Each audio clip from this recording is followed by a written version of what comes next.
Монголчууд Төв Азийн цээжинд орших газар нутагт монголчууд өн эртнээс нүүдэлэн амьдарсаар ирсэн.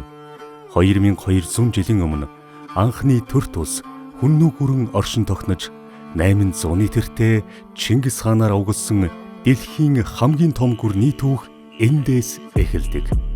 Өнөөдөр ч монголчууд нүүдлийн соёл иргэншлийг суурин иргэншлийн хэв маягтай хослуулан иржээ. Монголчуудын ахуй амьдрал, аж байдал, хэл соёл нь нүүдлийн болон мал аж ахуйтай шууд холбоотой.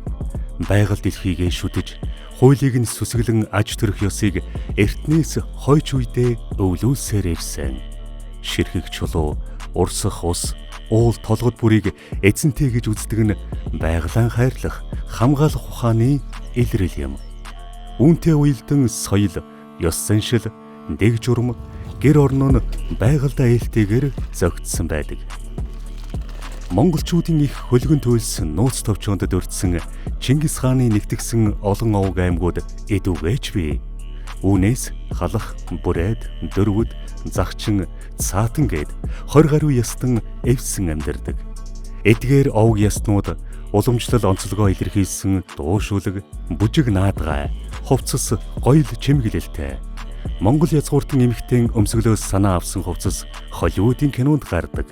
Өнөөгийн байдлаар дэлхийд дахина 10 гаруй сая монгол угсаатан амьдардаг гэлцдэг. Монголын эзэнт гүрний үед Будда, Христ, Ислам зэрэг олон шашин зэрэгцэн оршиж, хэл соёл, үндэс угсаа, арьс өнгөөр ялгуурлан гадуурхах үзэлгүй нийгэм оршин тогтнож байсныг олон улсын эрдэмтэн судлаачид түүхэнд тэмдэглэсэн байдаг. Торгоны зам, алтан гэрээгээ, орчин үеийн дипломат харилцаа, шуудан холбоо, цэрэг армийн зохион байгуулалт, мөнгөн тэмдэгт гэх мэт дэлхийн түүхэнд болон соёл иргэншилд оруулсан монголчуудын хувь нэмэр их билээ.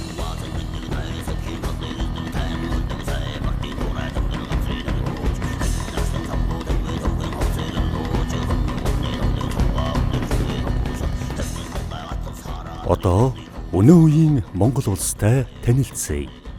1,564,116 км² нутаг дэвсгэрт 3 сая гаруй хүн амьдарч байна. Нийт хүн амын 98% нь бичиг үсэгтэй хэмээн ЮНЕСКОд тэмдэглэгдсэн.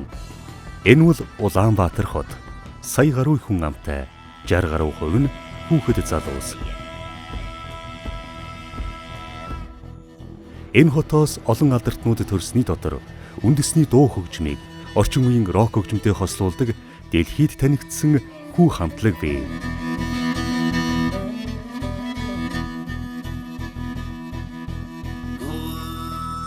Монголчууд ба тэдний түүх, соёлтой товч танигдсан танд баярлалаа. Энэхүү видео хичээлийг бүтээхэд дэмжсэн та бүхэнд баярлалаа.